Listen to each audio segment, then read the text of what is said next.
when secrets were ours, they still find their way in my dreams. Sometimes I stop at that coffee shop and pretend that you're waiting for me.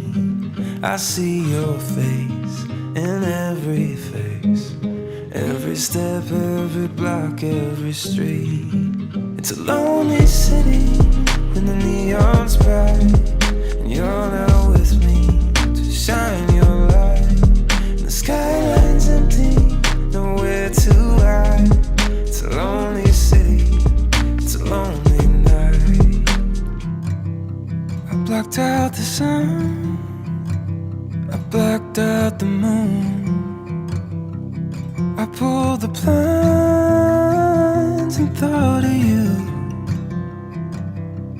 You never thought that I would get better, but I finally got clear eyes. Took a long look at myself, blew out the headlights, driving in the dark, never stopping to ask for help. Maybe I was better knowing everybody better than I ever got to know myself. Clear eyes,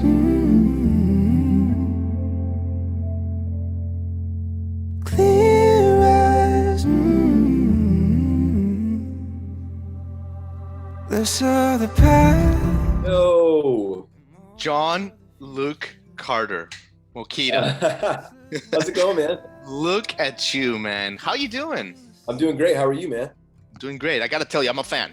I mean, when did you Oh, first thanks, release bro. Love Alone? What was that, like 2018? Dude, I can't even remember. Was it? Yeah. Time flies, bro. I know that was like in the before times, but that's when I first heard of you, when Love Alone came out. And I just remember thinking like, man, what is this melody and vocal combo? Like, who is this person, dude? So Thanks, bro. great to have you on the show. OG fan. OG fan. Where are you coming to us from, John? You know what's funny? I'm actually at my parents' house right now. But I live in Nashville, Tennessee, but my parents live like outside Asheville, North Carolina.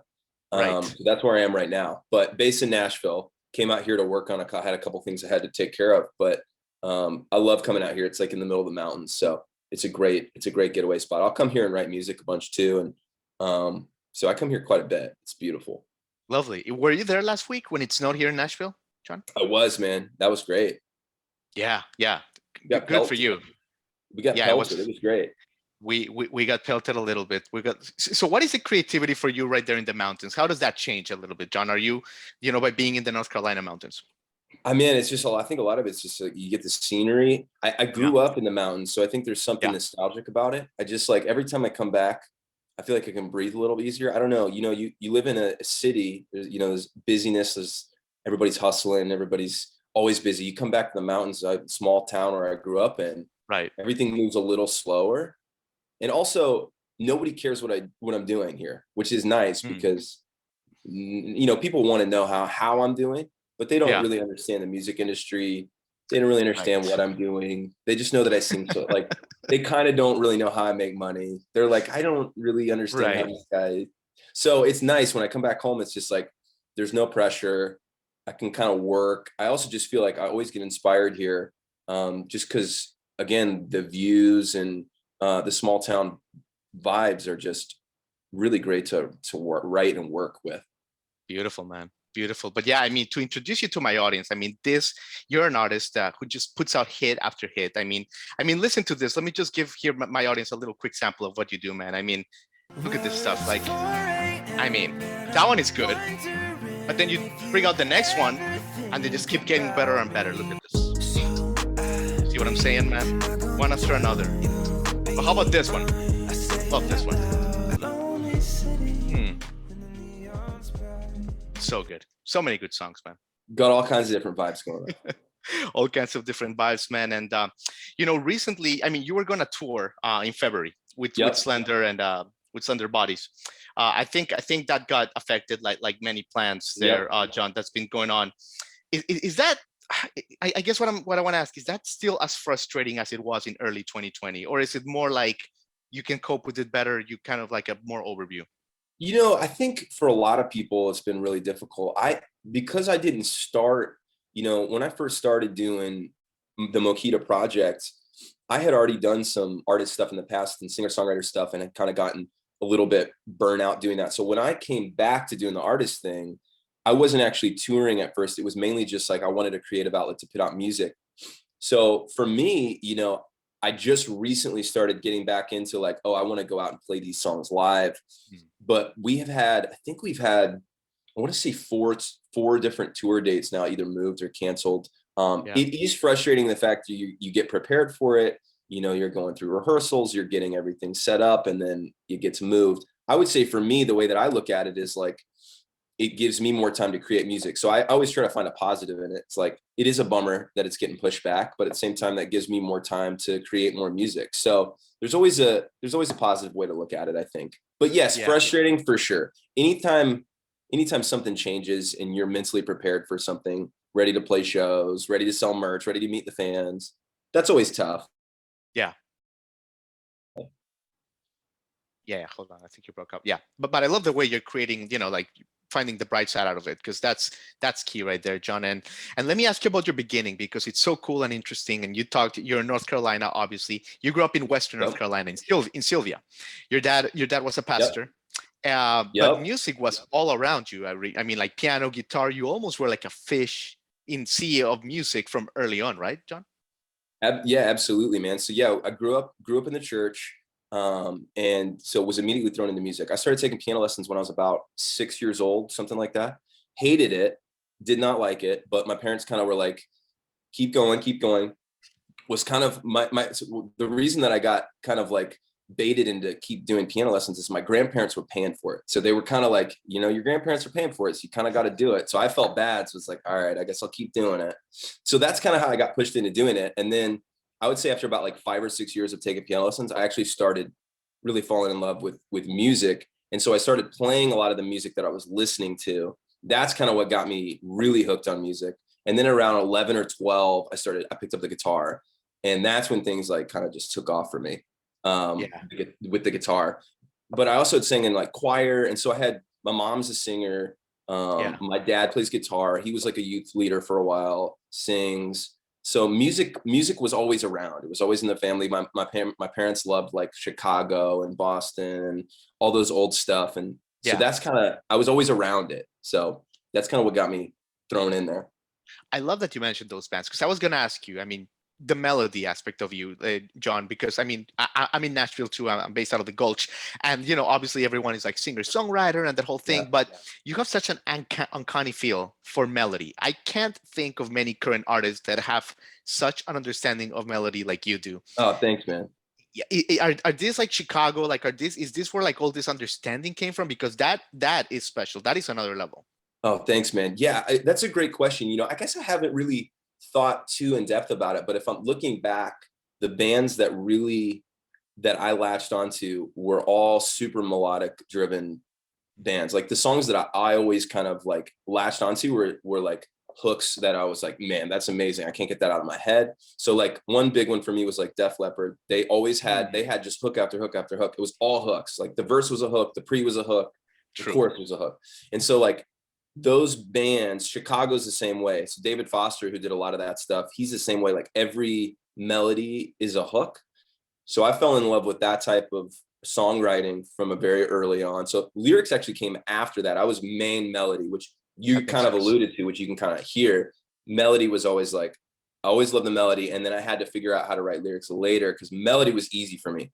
I was always on the piano trying to find out different melodies that were hooky or like were catchy. And so that was easy. And then I also got into like, the singer-songwriter thing, John Mayer, Jason Mraz, all these guys that were also big melody guys. So John Mayer's obviously melodies are amazing too. So I fell in love with guys that were really strong melody.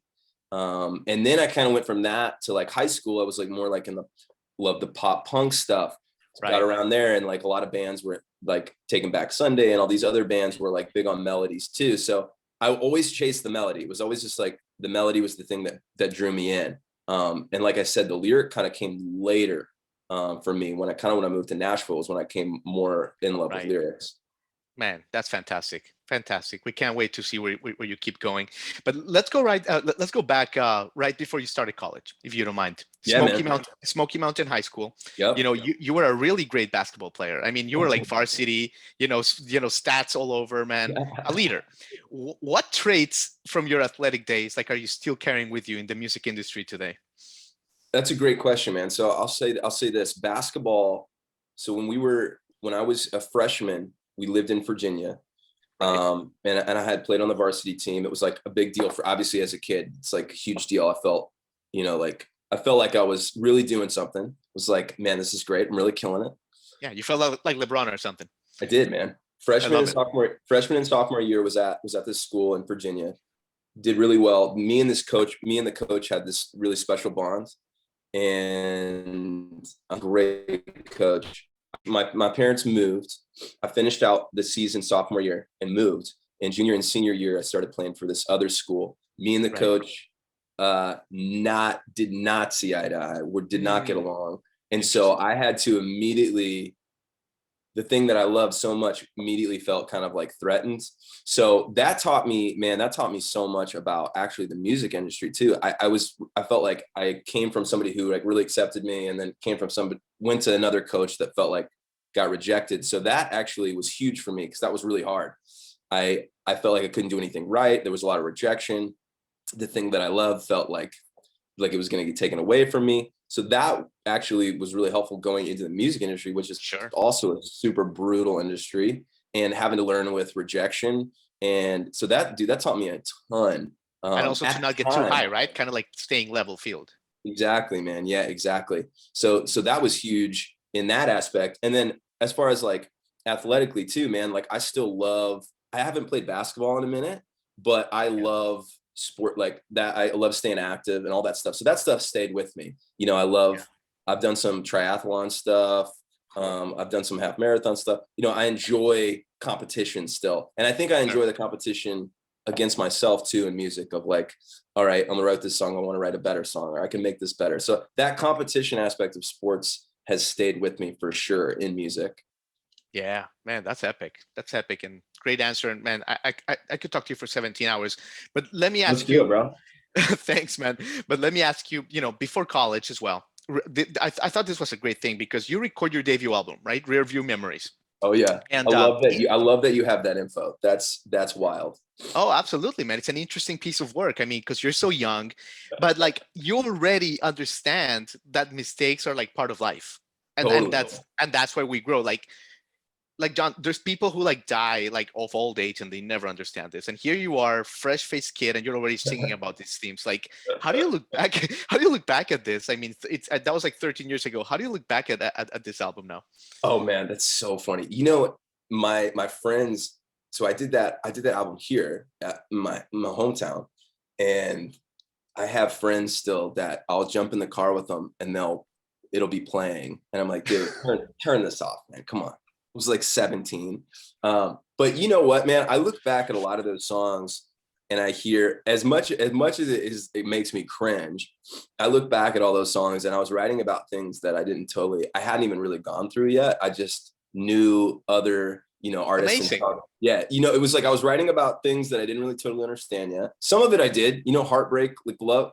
I understood that at 17. I went through heartbreak. I went through breakups. And so those things are a part of life, that's just a part of life. So those things I look back and I'm like, man, yeah, I had already experienced some of those things. But I do, when I look back at those songs, I hear some melodies and some things that I'm like, man, that was good. Like that's some good stuff in there. I mean, that's most of it I cringe when I listen to, just because, how much I've obviously gotten better and like grown as an artist and a songwriter. Right. But some of that stuff I look back and I'm like, I hear the transition from where it went. I'm like, yeah, that sounds like I would do some of that stuff now, some of those melody choices. And so, yeah, it is cool to look back on some of the stuff where you started. Yeah, totally, John. And, you're obviously so centered, and the audience must be like, wow, this guy's so centered. And yes, it's true. One of the reasons why like Nashville loves you and your fans love you also is like, you put a lot of emphasis on things like gratitude. And there's this one thing, for example, you started last year, you started writing down 5 things that you were grateful for each morning. Man, what a beautiful concept. Tell us a little bit about where this came from, like, and how that's kind of like changed the way you look at every day. Totally. That's a great question. You know, that was something that my dad had kind of suggested us do, me and my brother. So I have two brothers and a sister, all younger. And that was something that we had just kind of randomly talked about doing. And I just felt like I was getting so caught up in success and money and just all these things that were around me that I was just felt like I was just ungrateful for a lot of the things that I had. And so it was just one of those things where I was just like, one of my friends had recommended it too. I had a couple people that told me they had started doing that. I don't remember if it was exactly like 5 things. It might have been a different version of that. But what I took from it was like, all right, I'm just gonna start doing 5 just like super simple things that I'm thankful for. And that kind of evolved into and then I started posting it. The only reason I started posting it is because it helped me so much. I was just like, I think other people would benefit from doing this. It just helped put things in perspective too. Even if it was as simple as like, man, I'm like thankful for like that I get to drink a cup of coffee in the morning. There's just certain things that I feel like we just wake up and we take for granted. We just go, we just hustle and we just get after it and we forget all the things that we have to be thankful for. Well, you have to train yourself, because I was talking about this with someone the other day. Like, our brains are made for survival, so we're always like neurologically we're like primed to look for what's wrong so we can survive. Absolutely. So we have to actually like train ourselves to look at the good things. So that's a beautiful exercise, man. Yeah, absolutely, man. And I think too, like keeping that little book that I have, just like going back and looking at the things from like previous days or months and like seeing that also just helps you move forward and be like, man, look at all these things that I've had to continually be thankful for. Obviously there's ups and downs, but man, we have a lot to be thankful for. Absolutely. Absolutely, man. Well, listen, John, you've been so good with your time. Thank you so much. Let me leave you with this. Thank you so much for having me. Absolutely. Let me leave you with this. I mean, every time you mention the name MOKITA in Nashville, and in the artistic community, people smile and people get light. You've collaborated with people like Goldhouse, with Voss, with Mark Evans. I mean, you just kind of like leave light everywhere, and people just love you. Tell us a little bit about like, just the community aspect and you connecting with people and all these beautiful connections you've made. Totally, man. I love Nashville because the whole thing, I think when I moved there originally, it was like, I want to chase after this dream of music. I want to be a songwriter. I want to be an artist. I want to be all these things. But now especially over the last year, I've seen my place in Nashville, just like the community is almost more important to me than the success, the chasing of the success. I've just built so many good relationships, so many good friends, and building my friends up and then building me up. And that collaboration aspect has been huge for me. Cause like, I think a lot of times I was doing stuff on my own. I was in my bedroom by myself. I was wanting to do all this stuff by myself. Then it was kind of a lonely thing. And then bringing these people in and doing stuff together, man, it's just, that's why I love Nashville, man. It's just, everybody has been very like kind to me. And in turn, it makes me want to be kind to other people that are up and coming and coming up in Nashville. I just feel like the sense of, oh, you need help with this? I'll help you. It's not like, oh, you need help with this? Like, what are you going to give me? I feel like there's which is like that a little bit in other cities, I think. Absolutely. Yeah, absolutely. So yeah, man, I love that about Nashville. And that's a great point that you bring up. Absolutely. Well, John Luke Carter, you've said it all for today, man. What an artist, MOKITA. Man, we look forward to catching you on the road eventually and look forward to what's next for you. Dude, thanks so much for having me, man. Let's do it again. Absolutely. Take care, man. All right, bro.